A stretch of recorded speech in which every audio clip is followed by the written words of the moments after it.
أعوذ بالله من الشيطان الرجيم.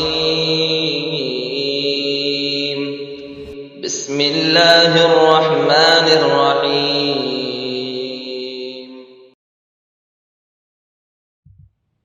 تمام قسم کی حمد و ثنا، کبریائی اور بڑائی اس اللہ عز و جل کے لیے لائق و زیبہ ہے جس نے ہمیں اور آپ کو پیدا فرمایا، اور بے شبہ درود و سلام اس ذات مبارکہ مطہرہ پر جن کا نام نامی اسم گرامی احمد مجتبیٰ محمد مصطفیٰ صلی اللہ علیہ وسلم۔ برادران اسلام، نوجوان دوستوں، بزرگوں اور بھائیوں اور قابل احترام اسلامی ماؤں اور بہنوں اور عزیز بچوں، آج بتاریخ 1 شعبان 1446 ہجری مطابق 31 جنوری سن 2026 عیسوی کے اس خطبہ جمعہ میں جامع مسجد بلقیس حیدرآباد کے اندر جس موضوع پر آپ حضرات کی خدمت میں گزارشات اور کچھ باتیں لے کر کے حاضر ہوا ہوں، اس کا موضوع ہے ماہ شعبان کی بدعتیں۔ اللہ عز و جل سے دعا ہے کہ اللہ تبارک و تعالی ہم سب کے ایمان اور عقیدے کی اصلاح فرمائے، اور ہم سب کو شرک اور بدعت جیسی گھناؤنی بیماریوں سے ہمیں بھی، ہمارے بال بچوں کو بھی، ہماری عورتوں، ہمارے بھائیوں اور بہنوں کو اللہ تعالی محفوظ رکھے، اور اللہ عز و جل ہمیں قرآن و سنت کے صحیح احکام پر عمل کرنے کی توفیق عطا فرمائے، آمین یا رب العالمین۔ عزیزان گرامی قدر، ماہ شعبان کا مہینہ یہ وہ مہینہ ہے جو خیر و برکت والے مہینے سے ایک مہینہ قبل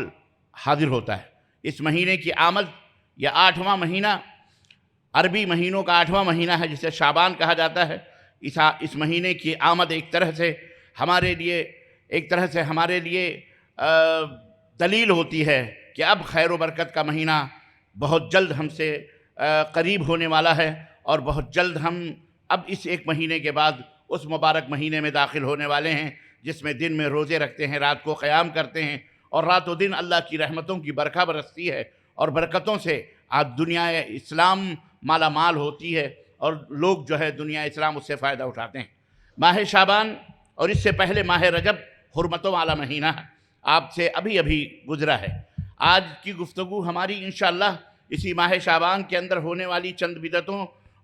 کے تعلق سے ہوگی۔ اللہ عز و جل ہمیں کہنے سے زیادہ اور سننے سے زیادہ عمل کرنے کی توفیق عطا فرمائے۔ دوستوں اور بھائیوں، یہ بڑی دلخراش داستان ہے، یہ بڑی دلخراش باتیں ہیں کہ کوئی بھی نیکی کا کام، کوئی بھی اجر اور ثواب کا کام دنیا کے اندر ایسا نہیں ہے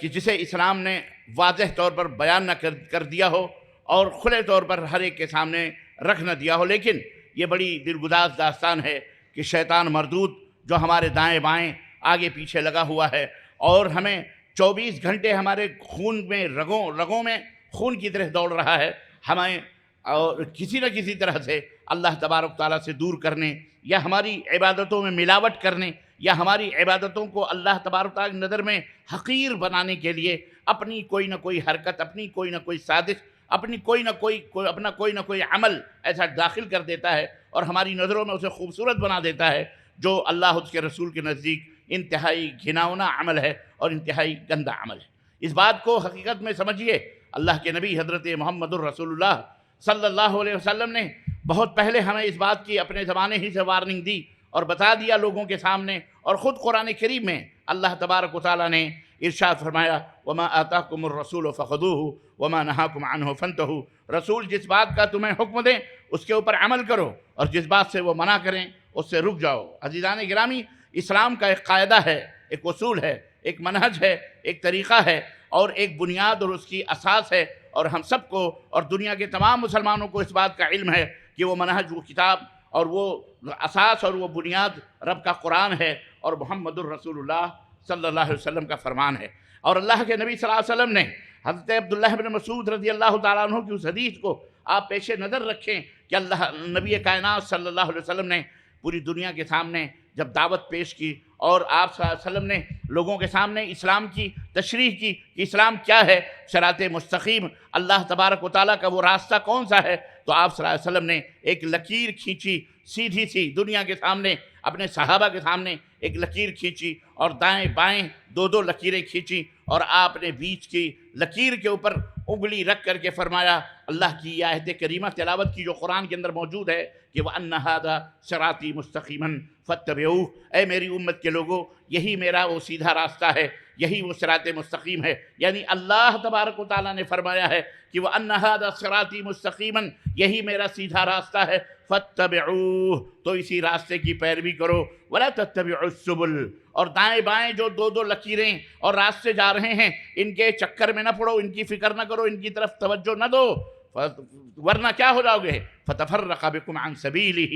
اللہ کا جو راستہ ہے، جو صراط مستقیم ہے، اس سے الگ ہو جاؤ گے، اس سے بھٹک جاؤ گے، گمراہیت تمہارا مقدر ہو جائے گی۔ یہ اللہ کی وصیت ہے، اللہ کی نصیحت ہے جو تم کو کر رہا ہے۔ تو اللہ کے نبی صلی اللہ علیہ وسلم نے باقاعدہ لکیر کھینچ کر اپنی امت کو بتایا کہ اسی لکیر کو، یہی صراط مستقیم ہے جو قرآن و سنت ہے، جو اللہ اس کے رسول کا پیغام۔ اسی طرح اللہ کے رسول صلی اللہ علیہ وسلم فرمایا وَمَنْ حَدَّثَ، حضرت عائشہ رضی اللہ تعالی عنہا اس حدیث کی راویاں فرماتی ہیں، قال رسول اللہ صلی اللہ علیہ وسلم من احدث فی امرنا هذا ما لیس منہ فہو رد، ہمارے لائے ہوئے اس دین میں ہمارے لائے ہوئے اس احکام میں جو شخص کسی نئی بات کا اضافہ کرے، جو کسی نئی بات کو بڑھائے، فہو رد، تو وہ مردود ہے، وہ ناقابل قبول ہے، وہ اللہ تبارک و تعالیٰ کے ہاں اس کی کوئی حیثیت اور وقت نہیں ہے، وہ گندا عمل ہے، چاہے وہ ہماری آپ کی نظروں میں کتنا ہی حسین اور کتنا ہی خوبصورت کیوں نہ ہو۔ اسی طرح صحیح مسلم کی وہ روایت کہ اللہ کے نبی صلی اللہ علیہ وسلم فرمایا من عامل عملا لیس علیہ امرنا فہو رد، جس نے کوئی ایسا عمل کیا جس کے اوپر ہمارا عمل نہیں ہے، وہ کام ہم نے نہیں کیا ہے، تو وہ عمل مردود ہے، وہ کرنے والا مردود ہے۔ عزیزان گرامی قدر، میری ماں و بہنوں اور میرے دوستوں اور بھائیوں، غور سے سنو، اسلام کسی کے حذف اور اضافے کی اجازت نہیں دیتا۔ اسلام کسی کو گھٹانے بڑھانے کی ہرگز اجازت اپنے احکام میں نہیں دیتا، بلکہ اسلام مکمل دین ہے جو حضرت آدم سے لے کر کے حضرت نوح تک، اور پھر حضرت نوح سے لے کر کے تمام انبیاء اور رسل جتنے بھی آئے، سب کا ایک ہی یہی پیغام اسلام تھا، اور اللہ کے نبی حضرت محمد الرسول اللہ صلی اللہ علیہ وسلم پر آ کر یہ اسلام مکمل ہوا۔ چنانچہ اللہ رب العزت نے قرآن کریم میں یہ واضح طور پر سب کے سامنے بیان کر دیا، اليوم اکملت لکم دینکم واتممت علیکم نعمتی ورضیت لکم الاسلام دینا، کہ لوگو آج کے دن میں نے اپنے دین کو مکمل کر دیا ہے، آج کے دن میں نے اپنے دین کو مکمل کر دیا ہے، اور میں نے اپنی نعمت پوری کر دی، وَرَضِيتُ لَكُمُ الْإِسْلَامَ دِينًا، اور بحیثیت دین میرا پسندیدہ دین اسلام ہے، میں اسلام کو پسند کرتا ہوں۔ اور ایک جگہ اللہ رب العزت نے فرمایا وَمَنْ يَبْتَغِ غَيْرَ الْإِسْلَامِ دِينًا وَمَنْ يَبْتَغِ غَيْرَ الْإِسْلَامِ دِينًا فَلَنْ يُقْبَلَ مِنْهُ وَهُوَ فِي الْآخِرَةِ مِنَ الْخَاسِرِينَ، اسلام کے سوا اگر کوئی شخص کوئی اور دین لے کر کے اللہ کی خدمت میں آئے گا قیامت کے دن، فَهُوَ فِي الْآخِرَةِ مِنَ الْخَاسِرِينَ، تو وہ آخرت میں گھاٹا اٹھانے والوں میں سے ہوگا۔ یہ تمام آیتیں، یہ تمام حدیثیں اس بات کی دلیل ہیں کہ ہمارا دین کسی کا محتاج نہیں ہے، ہمارا اسلام کسی مولوی، کسی مفتی، کسی قادری، کسی حشمتی، کسی چشتی اور کسی محدث اور کسی عالم کا محتاج نہیں ہے۔ الحمدللہ اللہ کا بھیجا ہوا یہ دین قیامت تک کامل و مکمل ہے، اس میں کسی کو بھی ذرہ برابر بھی کمی اور بیشی کرنے کی یا اس کے احکام میں انٹرفیئر کرنے کی اجازت نہیں دی جائے گی۔ لیکن برا ہو شیطان لعین کا، برا ہو ان برے علماء کا، برا ہو ان اہل بدعت اور اہل شرک کے رسیاؤں کا، برا ہو ان بدبخت اور بد نصیبوں کا جنہوں نے اللہ کے دین میں ہر رتب و یابس کو ملانے کی کوشش کی، شیطان کی سازشوں کو نہ سمجھے اور شیطان کے پیروی میں لگ گئے، بجائے اس کے کہ محمد الرسول اللہ صلی اللہ علیہ وسلم کی پیروی کرتے، اللہ کے نبی کے جلائے ہوئے اس دین کو کافی سمجھتے، وافی سمجھتے، اور یہ سمجھتے کہ یہی دین ہمارے لیے اللہ نے پسند کیا ہے اور یہی دین کے اوپر عمل کر کے ہم جنت میں جائیں گے۔ شیطان نے بجائے اس کے کہ یہ سمجھے، شیطان نے انہیں اور نہ جانے کیسے علم گلم چیزیں بھرنے کی کوشش کی۔ یہی ماہ شعبان کا مہینہ میرے عزیزوں، اس کی فضیلتوں میں بہت ساری روایتیں گڑھی گئیں، بہت ساری روایتیں لائی گئیں، اکثر محدثین نے جنہیں ضعیف اور موضوع قرار دیا، زیادہ سے زیادہ جو صحیح حدیثوں سے اس کے فضائل میں جو چیز ثابت ہوتی ہے وہ یہ ثابت ہوتی ہے، ام المومنین سیدہ صدیقہ کائنات حضرت عائشہ رضی اللہ تعالی عنہا ارشاد فرماتی ہیں کہ میں نے اللہ کے نبی صلی اللہ علیہ وسلم کو جتنا اس ماہ شعبان میں روزہ رکھتے ہوئے دیکھا کسی اور مہینے میں روزہ رکھتے ہوئے نہیں پایا۔ اللہ کے نبی شعبان کے مہینے میں کثرت کے ساتھ روزہ رکھتے تھے۔ حضرت ام سلمہ بھی بیان کرتی ہیں کہ میں نے پایا کہ اللہ کے نبی سامہ پورے شعبان کا روزہ رکھا، مطلب اکثر شعبان، ماہ شعبان کا روزہ اللہ کے رسول صلی اللہ علیہ وسلم نے رکھا۔ اور یہ فضیلت ہے، یہ مقام ہے۔ اللہ کے نبی صلی اللہ علیہ وسلم سے سوال کیا گیا کہ اللہ کے نبی آپ جو ہے ماہ شعبان میں کثرت سے روزہ کیوں رکھتے ہیں؟ اس کا بھی سبب آپ صلی اللہ علیہ وسلم نے بتایا۔ تو آپ صلی اللہ علیہ وسلم نے فرمایا کہ ماہ شعبان کی برکتوں اور اس کے رتبے سے بہت سارے مسلمان غافل ہیں، بہت سارے مسلمان غافل ہیں کہ اللہ اس کے فضیلت اور اس کے مقام سے۔ تو پوچھا گیا وہ فضیلت اور مقام کیا ہے؟ تو صحیح حدیثوں میں یہ بات آئی ہوئی ہے کہ اللہ کے رسول صلی اللہ علیہ وسلم نے فرمایا کہ یہ وہ مہینہ ہے جس مہینے میں اللہ بندوں کے اعمال اللہ تبارک و تعالیٰ کی خدمت میں پیش کیے جاتے ہیں۔ ماہ شعبان وہ مہینہ ہے جس میں بندوں کے اعمال اللہ کے دربار میں پیش کیے جاتے ہیں۔ تو میں یہ چاہتا ہوں اور میں کثرت سے روزہ اس لیے رکھتا ہوں کہ میں چاہتا ہوں کہ میرے اعمال جب اللہ کے دربار میں پیش ہوں تو وہ روزے کی حالت میں ہوں۔ اللہ کو روزہ بہت پسند ہے، چنانچہ آپ کو معلوم ہے کہ اور دیگر عبادتوں کے فضائل میں اور مناقب میں اور دیگر اجر و ثواب کو بتا دیا گیا، لیکن روزے کے اجر و ثواب کو کھلم کھلا نہیں بتایا گیا۔ اللہ کی تبارک تعالیٰ نے اس کے اجر و ثواب کو چھپا کے رکھا اور فرمایا الصوم لی وانا اجزی بہ، روزہ بندہ میری رضا کے لیے رکھتا ہے، میری خوشنودی کے لیے رکھتا ہے، اس میں کہیں ریاکاری کا، دکھاوے کا کہیں کوئی شائبہ نہیں ہوتا ہے، اس لیے وہ روزہ میرے لیے رکھتا ہے اور میں ہی اس کا بدلہ دوں گا۔ اس کا اظہار اللہ تبارک تعالیٰ نے فرمایا نہیں فرمایا، پتہ نہیں کتنا اجر دے گا وہ اللہ ہی بہتر جانتا ہے۔ الغرض کہنے کا مطلب یہ ہے کہ اللہ کے نبی صلی اللہ علیہ وسلم نے فرمایا کہ اس مہینے کے اندر اللہ تبارک و تعالیٰ اپنے بندوں کے اعمال دیکھتا ہے اور بندوں کے اعمال اللہ تبارک و تعالیٰ پیش ہوتے ہیں۔ ایک سوال پیدا ہوتا ہے کہ اور بھی حدیثیں نبی کریم صلی اللہ علیہ وسلم نے فرمایا پیر کو بھی بندوں کے اعمال پیش ہوتے ہیں، نبی صلی اللہ علیہ وسلم نے فرمایا جمعرات کو بھی بندوں کے اعمال پیش ہوتے ہیں، اس لیے میں روزہ رکھتا ہوں۔ تو پھر اس حدیث میں وارد کیسے ہوا کہ شعبان میں پیش ہوتے ہیں؟ تو اہل علم محدثین نے اس کی وضاحت کرتے ہوئے فرمائی وہ ہفتے ہفتے کے اعمال ہیں، وہ دن دن کے اعمال ہیں جو پیر کو اور جمعرات کو پیش ہوتے ہیں، اور یہ سالانہ اعمال ہیں من جملے جو اللہ کی خدمت میں ماہ شعبان میں پیش ہوتے ہیں۔ اللہ اکبر۔ عزیزان گرامی قدر، میرے ماؤں بہنوں اور بیٹیوں اور میرے بھائیوں اور دوستوں، یہی وجہ ہے کہ اللہ کے نبی کثرت کے ساتھ اس کے اندر روزہ رکھتے تھے۔ اور بعض اہل علم نے یہ بھی بیان کہ فرمایا کہ جس طرح دیگر فرائض جیسے نماز ہے اس کے آگے پیچھے نوافل اور سنن کو لگایا گیا ہے۔ آپ سنت ادا کرتے ہو، ظہر کے اندر 4 رکعت سنت ظہر کے فرض سے پہلے ادا کرتے ہو اور ظہر کے بعد فرض کے بعد 2 رکعت ادا کرتے ہو۔ جس طرح مغرب کے اندر آپ مغرب کے بعد 2 رکعت سنت ادا کرتے ہو، اور مغرب سے پہلے بھی اذان کے بعد اللہ کے نبی صلی اللہ علیہ وسلم نے نماز پڑھنے کا 2 رکعت پڑھنے کا حکم دیا اور فرمایا صلو قبل المغرب، صلو قبل المغرب، صلو قبل المغرب من شاء منکم، کہ جو تم میں چاہے مغرب سے پہلے پڑھے، نماز پڑھے مغرب سے پہلے، یعنی مغرب کے اذان کے بعد اقامت کے بیچ میں 2 رکعت نماز پڑھے، 2 رکعت نماز پڑھے جو تم میں چاہے۔ اور عشاء سے بعد 2 رکعت سنت آپ پڑھتے ہو، جس طرح سے فجر سے پہلے جیسے 2 رکعت سنت پڑھتے ہو، تو فرائض سے پہلے جو سنتیں ہیں یا بعد میں جو سنتیں ہیں، اسی طرح سے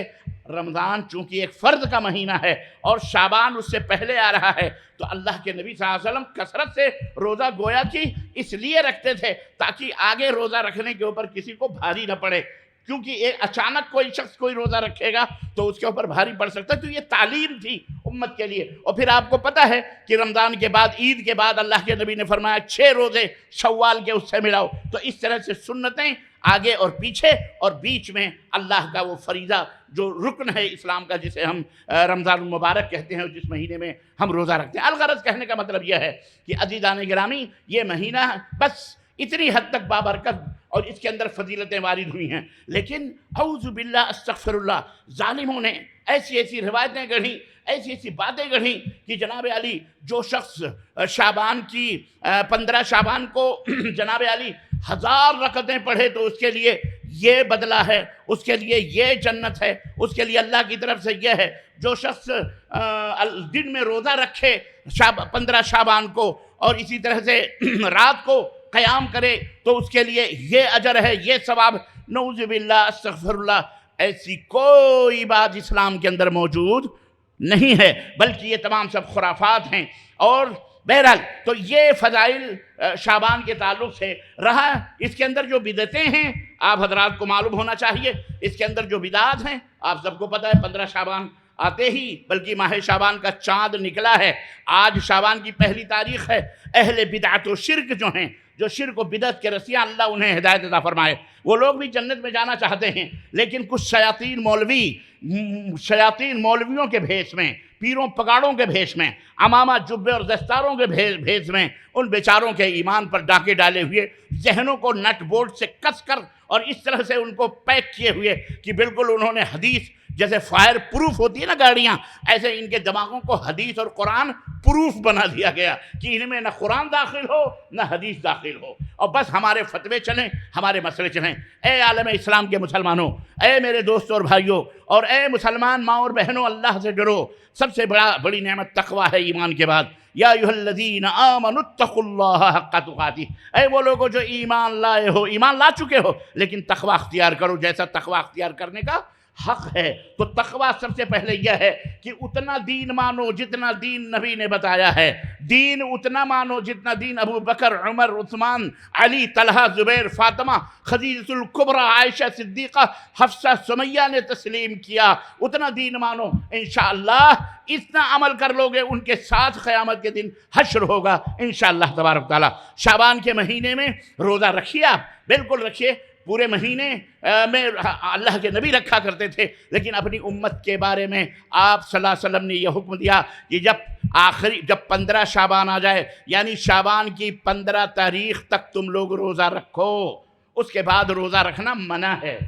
امت کے لیے۔ آپ صلی اللہ علیہ وسلم نے فرمایا اس کے بعد روزہ نہ رکھو الا یہ کہ جمعرات کا روزہ ہو، پیر کا روزہ ہو، یا کسی کو قضا کرنی ہو وہ روزہ ہو، لیکن اس نیت سے کہ ہم رمضان کا استقبال کریں روزے رکھ کر کے، یہ اللہ کے نبی صلی اللہ علیہ وسلم سے ثابت نہیں ہے، یہ اللہ کے نبی صلی اللہ علیہ وسلم ثابت نہیں ہے۔ تو الغرض یہ رہی بات۔ دوسری بات، بدعات جو ہیں آپ کو پتہ ہے، رمضان کا مہینہ آتے ہی، شعبان کا مہینہ آتے ہی جو قبریں سجائی جاتی ہیں، قبرستان صاف کیے جاتے ہیں، گھروں کے اوپر چونا کاریاں ہوتی ہیں، بیوہ عورتیں اپنے کوٹھریوں میں، اپنے خاص حجروں میں باقاعدے 15 شعبان کو ایک بسترا لگاتی ہیں، خوشبوؤں سے معطر چراغ اور اگربتیاں سلگاتی ہیں، اور اسی کمرے کے کونے میں قسم قسم کے کھانے چنتی ہیں۔ جو بیوہ ہوتی ہیں وہ ان کا عقیدہ ہوتا ہے کہ یہ مردوں کی عید ہے، آج ہمارے میاں جی قبر سے اٹھ کے آئیں گے، نعوذ باللہ استغفر اللہ۔ کتنی گھناؤنی بات ہے یہ کہ بیوہ ہو گئی اور سوچتی ہے میرا شوہر آئے گا، قسم قسم کے کھانے کھائے گا اور یہاں وہ آرام کرے گا۔ لوگوں نے یہ عقیدہ بھی ہے، ہمارے دادا آئیں گے، ہماری دادی آئیں گی، لوگوں کے اندر یہ بات پھیلا دی گئی ہے کہ جس کے گھر میں فاتحہ نہیں ہو وہ مردود ہے، جس کے گھر میں فاتحہ نہ ہو روحیں قبروں سے اٹھ کے آتی ہیں۔ اور آج کل کے زمانے میں ہم نے بھی، آپ نے بھی دیکھا، اس زمانے میں باقاعدہ لائٹنگ ہوتی ہے قبرستان کے اندر۔ اب تو پہلے پیٹرومیکس جلائے جاتے تھے، دیے جلائے جاتے تھے، دیے جلا کے قبروں پر، بعض لوگ پیٹرومیکس لے کے قبرستان جاتے ہیں، وہاں صلاۃ و سلام کے نام پر جو خباثتیں ہوتی ہیں اور جو ان کی اپنے بدعتیں ہوتی ہیں، الامہ والحفیظ، اور باقاعدہ ان کا یہ عقیدہ ہوتا ہے کہ ہم مردوں کو بلانے کے لیے جا رہے ہیں، اور باقاعدہ 15 شعبان کو یہ کہا جاتا ہے یہ مردوں کی عید ہے۔ کس کی عید ہے؟ یہ مردوں کی عید ہے، یعنی مردے آتے ہیں، نعوذ باللہ۔ عزیزان گرامی قدر، اللہ کی قسم روئے زمین پر پورا اسلام پھیلا ہوا ہے، قرآن و حدیث موجود ہے، جائیے ہاتھو برہانکم ان کنتم صادقین۔ ہمارا دین تو اسلام اللہ نے دیا، رسول اللہ نے دیا، صحابہ کرام نے اس کو عمل کر کے بتایا۔ جاؤ ایک روایت، ایک حدیث اس طرح کی بتاؤ کہ اللہ کے نبی نے چراغاں کیا ہو، اللہ کے نبی نے قبرستانوں میں اگر بتیاں سلگائی ہوں، اللہ کے نبی نے مردوں کی عید قرار دیا ہو، اللہ کے نبی نے، اور اس رات باقاعدہ ایک قسم کے حلوے اور ماڈھے بنائے جاتے ہیں، باقاعدہ فاتحہ ہوتی ہے، میاں جی آتے ہیں، میاں جی کرتے ہیں، اور وہ باقاعدہ مولوی صاحب لوگ فاتحہ پڑھتے ہیں، حلوے تقسیم کیے جاتے ہیں، اور عزیزان گرامی ایسی خرافات الاما والحفیظ، یہ اب ڈھول تاشے دیے پورے چراغیں، یہ گویا، اور اس کو شب رات کا نام دیا، شب براءت۔ شب برات اگر میں اس کی تشریح کروں تو آپ کو حیرت ہوگی کہ اس رات اسی کلمہ پڑھنے والے چند ایک نہیں بلکہ پورا ایک ملک، اور اس ملک کے باشندے پوری دنیا میں جو پھیلے ہوئے ہیں جنہیں رافضی شیعہ کہا جاتا ہے، یہ باقاعدہ یہ ان کی براءت کی رات ہے، یہ ان کی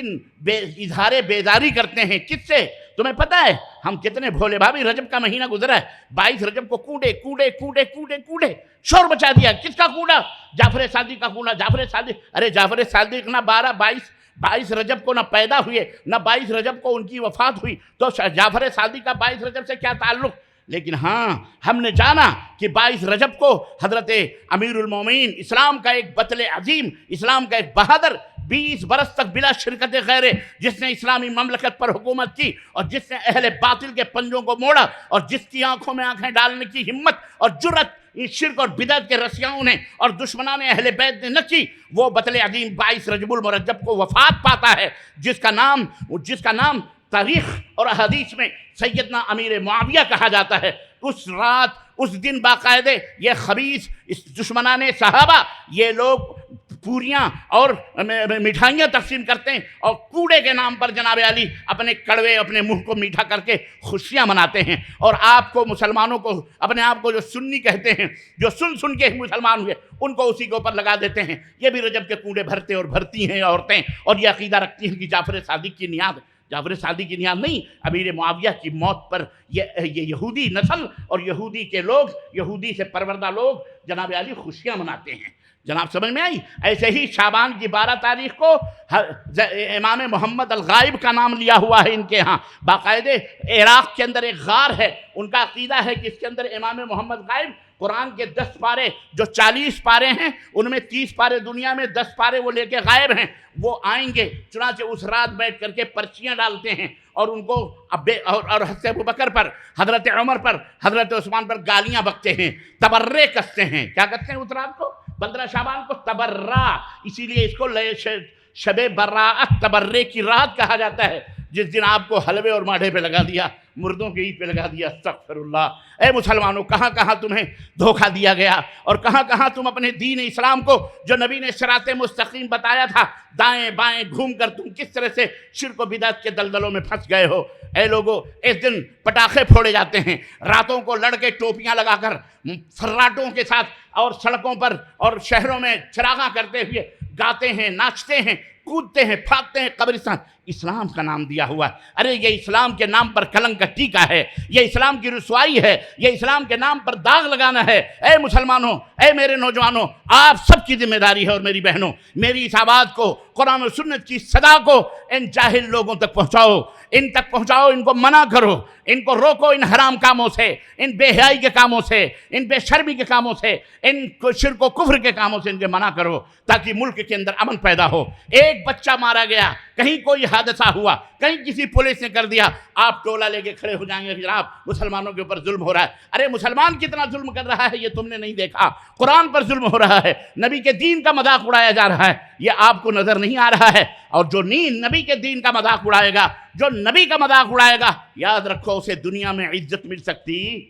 لا لا لا، کبھی نہیں، اسے عزت نہیں مل سکتی۔ اسے اللہ کے نبی نے فرمایا جعل الذلۃ والصغار علی من خالف امری، ذلت و رسوائیاں ان کا مقدر ہو جاتی ہیں جو نبی کی سنتوں کی مخالفت کرتے ہیں۔ اللہ عز و جل ہمیں اس قسم کے حفوات اور کفریات اور شرکیات اور بدعات اس ماہ مبارک میں کرنے سے محفوظ رکھے، اور اللہ کثرت سے روزہ رکھنے کی، اللہ کے نبی کی سنت کے پابندی کرنے کی۔ اللہ ہم سب مسلمان مردوں عورتوں کو توفیق عطا فرمائے، اور اللہ ہم سب کے دلوں میں اپنے نبی کی محبت کو جاگزی فرمائے۔ اللہ ہم سب کے سارے دنیا کے مسلمانوں کو کتاب اللہ اور سنت رسول اللہ پر عمل کرنے والا بنائے، آمین یا رب العالمین۔ اللہ تعالی ہم سب کے دلوں کے جائز مرادوں کو پوری فرمائے۔ ہمیں جو بیمار ہیں انہیں شفا بھی عطا فرما، اے بار الہ ہمیں جو بیمار ہوں شفا بھی عطا فرما، اے اللہ جو شفا والے ہیں انہیں اپنے دین پر عمل کرنے والا بنا، اے اللہ تو جو ہمیں غریب غربا مساکین قرضدار ہیں اے اللہ انہیں مالدار بنا دے مولا، اے اللہ ان کی ضرورتوں کو پوری فرما دے، اے اللہ تبارک و تعالیٰ ان کی غربت و افلاس کو دور فرما دے،